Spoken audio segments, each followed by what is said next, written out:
You know, it's Halloween. I guess everyone's entitled to one good scare, huh?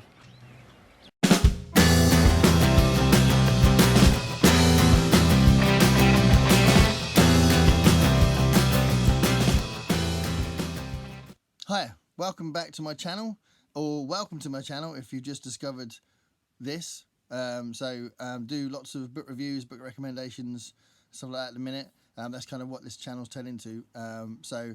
I'm really enjoying doing this, and I thought I'd do a horror themed one as we're approaching Halloween. So Halloween themed book recommendations. I've picked 5 in particular that I'm going to talk about, but before I get to those 5, I'm going to do some honourable mentions. So Halloween reading. Now, I saw those bodies, and whoever mutilated them has a very special problem. Okay, first honourable mention. So this isn't one of the 5 because I've already done a big video on it. But this book here, I Am Legend by Richard Matheson, that's got to be first on the list really. And it would be in the 5 that I'm going to recommend if it wasn't for the fact I've just done a video about I Am Legend. But really, this is the horror book that, it's one of my favourite books, full stop. But it's a fantastic horror book and incredibly influential and important, blah, blah, blah.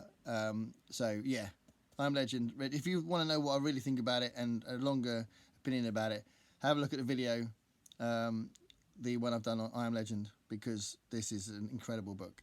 So that's one honourable mention. Not one of the 5, but something worth mentioning. There's 2 classic horror books that... I'm not putting in the 5, but I'll massively recommend you reading them. And I haven't really talked about them much before. I think I've got them in some of the big book hauls or 50 books, that kind of thing, and maybe that I've done before. May not be in the 50 books, actually. But anyway, The Invisible Man, H.G. Wells. I've read a lot of H.G. Wells now, and I think he's amazing. This is possibly my favourite H.G. Wells book so far. But yeah, I love it, absolutely love it, and it's just really cool the way the plot develops and the way that it's described in the book. The way his narrative's brilliant, his narrative style. It's kind of unpredictable in a way, even though it's an old story that's been ripped off, parodied, remade, all that sort of stuff. You still don't know where it's going to go, and I think that's really cool. Anyway, that's a quick mention of H.G. Wells' The Invisible Man, and then another classic. Again, been made into films, The Body Snatchers by Jack Finney. It is the original book of The Invasion of the Body Snatchers, so a lot of the films are called Invasion of the Body Snatchers. But it is really good, and the way that, again, it kind of very subtly develops is really cool, and just the way it's written is very compelling. So, yeah, quick mention of that. And also, one other quick honourable mention that's very different to what I've just said. I'm going to use this as an example. This is the 4th book in the series, because I'm on the 4th book. Haven't read this one yet, and I've got the other 3, but they're in the loft. But the first book is called Ex-Heroes, Peter Cline's series of books that basically mix the zombie trope with the superhero trope. So it's kind of superheroes trying to deal with a zombie outbreak. It's a lot of fun. It's much more lighthearted than most of the books I'm going to talk about. So yeah, effectively it's like a comic book, but in novel form. But I do like those books. I thought it was worth mentioning them, as it's all about a zombie outbreak, which is clearly a horror trope, but with superheroes dealing with it. So some honourable mentions there. But the 5 books that I want to recommend in particular for this Halloween period starts with this one. Looks like the work of a ghost. Let's start by ruling out ghosts. The Haunting of Hill House by Shirley Jackson. So this is like the archetypal haunting book. So a haunted house book, the haunted house trope. Before I'd read this, I'd only read the short story, The Lottery, which I do want to talk about in a short story video I want to do. It's an incredible story, and I'm going to read more of what she's written. But yeah, this is a great book. It's very subtle. I am starting from older books and quite subtle books, and then we're going to build up to some that are a little bit more horrific.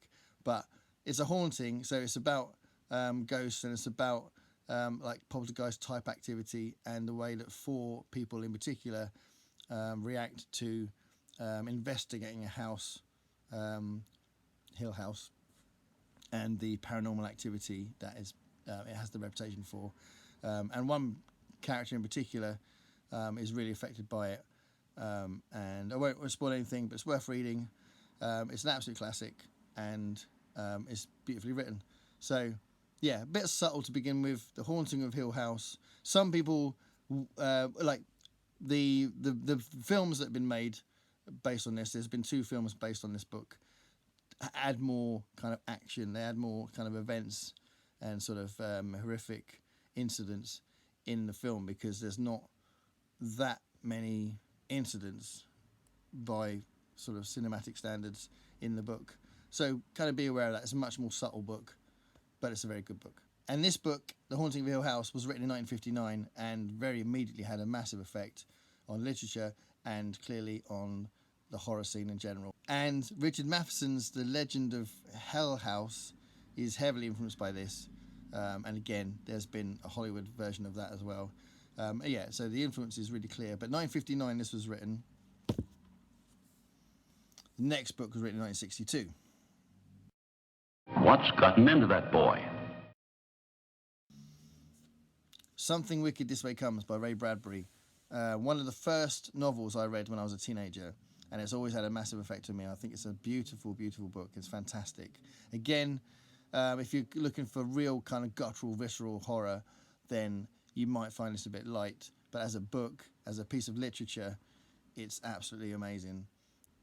So Will and Jim witness lots of things that happen when this carnival arrives. This is like the quintessential evil carnival book.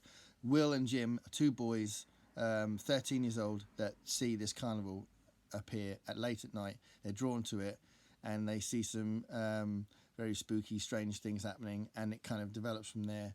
And the characters in it are incredibly well defined.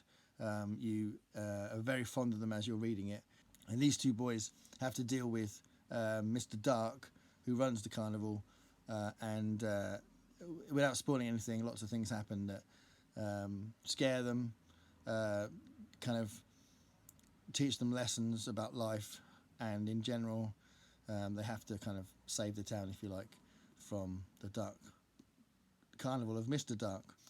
The way Ray Bradbury writes is very metaphorical, is very poetic, and you just might enjoy the language in the book. It's beautifully, beautifully written. I think it's my favourite thing he's ever written. I've read quite a lot of what he's written, and I do think that this is just a beautiful piece of work. The way that the town is affected by the carnival kind of happens slowly through the book, and it's like a slow build, which is really effective because it can explore the characters while that's happening. And there's lots of really intense conversations that are about life and about the meaning of life, about what matters in the world. So Will and Jim are the main characters, but Charles, Will's dad, is a really important character in it. And also Mrs. Foley, who's their teacher. She's got a really important role to play in the book as well. And again, these characters are used to explore the themes in the book. So like regret, what matters in life, love, and aging. Also, there's a lovely kind of exploration of friendship as well, because Will and Jim are quite different people, and they want different things from the carnival, but also they've just got a different attitude to the whole situation. And at one point, there's some passages where Will's worried about whether he's going to lose a friend and that kind of thing, and that's written so beautifully. So it's just great literature. So Ray Bradbury, Something Wicked This Way Comes. Absolutely recommend this beautiful book. Well, sometimes that is better. Okay, so the next book is Pet Semetary by Stephen King. So clearly his nickname is the Master of Horror, and it makes sense to include a Stephen King book. I've already done a video on 10 recommended Stephen King books. It's definitely one of my favourites, but possibly not in the top 5. It's definitely in the top 10. It's on the video that I did on Stephen King. But I don't know that it's definitely in the top 5. But it's a very good choice for Halloween, and it's a extremely good book, and one of the most popular books by Stephen King. And a lot of people say it's what they consider the scariest book by Stephen King. So I thought it would be a good one to pick. I just think it's a really good book. So I wasn't necessarily scared by the book, but I did love it, and I really like the characters. Again, just like the Ray Bradbury book before, the characters are really beautifully drawn out, and you do feel like they're real people experiencing what's happening in the book. Very dramatic things that happen in the book. Stephen King is heavily influenced by Ray Bradbury. I think they've got very similar writing styles, but obviously Stephen King churns out a book every 6 months, so he's got quite a lot of material that you can read. But yeah, the idea of Pet Sematary is all about grief, really, and bereavement, and dealing with the loss of someone you love. That's the main theme in the book, and it's beautifully done. That's why I think it's not so much scary, but just brilliantly written, because the characters in the book are dealing with grief. So, and the cemetery is just a backdrop for that, and how sometimes you try and fix something and it makes it worse. So obviously within the horror narrative, you've got like a horrendous thing that happens because they're trying to fix something. But the most important thing is the passages about grief and about and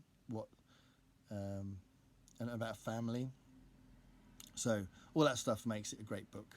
But for a lot of people, it's his scariest book, it's his creepiest book, and it's the book that makes them feel really uncomfortable. So, and possibly a good one for Halloween. So Stephen King, Pet Sematary, beautiful book. Right, the next one I'm picking is Blindness by Jose Saramago. This one doesn't come up a lot in people's choices for horror books or for Halloween books, but I think it's a great choice. I also think it's one of the best books out there, one of my favourite books I've ever read. It's extremely powerful, it's extremely emotive and moving, but also quite very, very dark, really nasty in places, and just quite unique, I think. So the premise of the book is that almost everybody has gone blind. Okay, there's no reason really heavily explained in it, which is kind of fine, because the point of the book is the way that we react as people, the way humans react to that situation. So the premise isn't as important as the things that Saramago is exploring in humanity, or inhumanity more importantly, the way that we deal with it, the way society completely breaks down. So there is one character, one of the main characters, that can see, but everybody around her, including her husband, who's one of the main characters, they can't see, but she can see. But it means she sees the horrors around, the way that people react, and all the violence that is around her. It's like, because society breaks down, it's that idea that obviously, like this Lord of the Flies thing, where there's no rules anymore. There's no sense of sort of the moral high ground has just disappeared, and there are sort of awful scenes of violence. There's rape in it that's really awful. There's proper intense scenes that are really difficult to read, but it's just really powerful, because you're willing the people that are good to sort of triumph through this and to get through this and to band together and work together. But you've got these sort of really nasty characters in it that are doing what Saramago would think would be how humans would react in that situation. One of the interesting things about the book is that the characters are named by their descriptions. So rather than names, there's like the doctor, the doctor's wife, the man with the eye patch, the man with the gun, that kind of thing. So it means that it's a little bit more objective. And in general, I'd say that Saramago's style of writing is quite objective, which I can find hard sometimes. One of the books that I've read by him, I found harder to read because of that objective style, plus not enough was happening. So that was difficult. But with this one, it's so full on and it's so powerful that I just think it's an incredible book. But his writing style is very objective, so I don't know if you'll get on with his writing style, but definitely give it a go if it sounds interesting, because it really is it's an incredible book, very powerful. And like things like, the other thing about society breaking down is the military take over some areas, but then they end up being really selfish when they figure that the supplies for food and things like that are up for grabs, and it's just everyone has become selfish, and except for a few characters in the book that are trying to get through in a kind of a more humane way. So Blindness, absolutely incredible.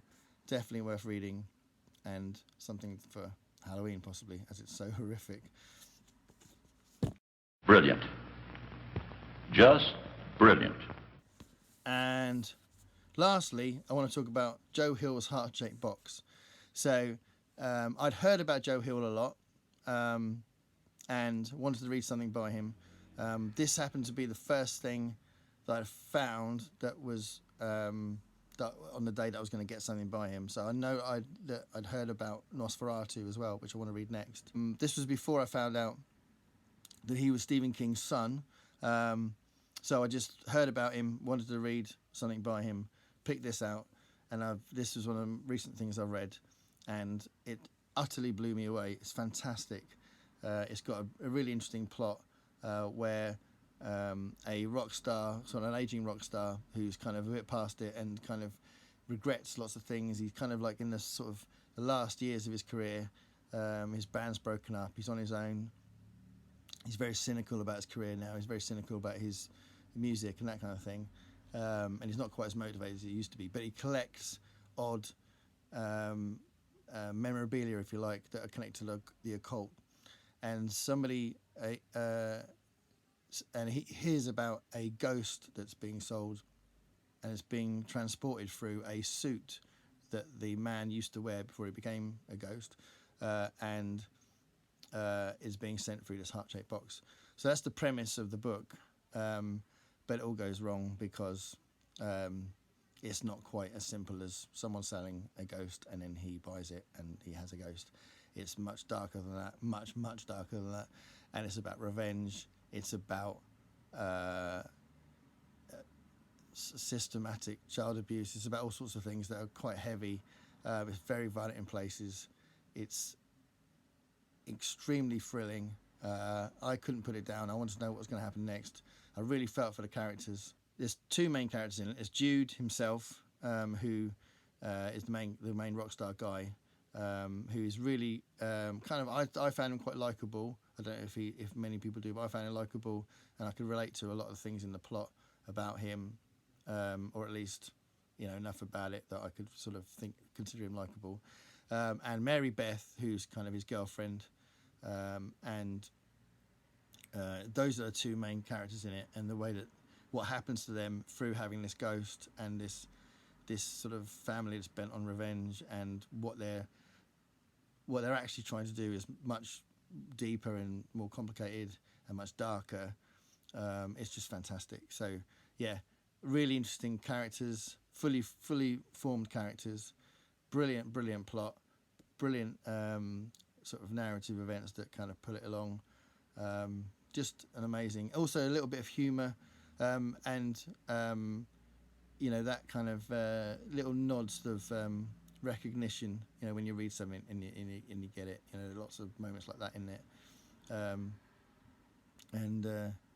Yeah, I'd say the fact that he's Stephen King's son, it's great that he's such a great writer, but I don't think their styles are similar. The pace is very different to what Stephen King writes, but also just the way he writes, his narrative voice is very different. So yeah, Heart-Shaped Box, Joe Hill, absolutely amazing book, but just be aware that it's quite full on sometimes, and there's really dark themes, and some of it's quite violent, and some of the times I was reading it felt quite uncomfortable to read in a good way, but in a way that I didn't really get from a lot of other authors, and certainly none of the ones I've mentioned in this video before. But yeah, amazing stuff. Joe Hill, Heart-Shaped Box.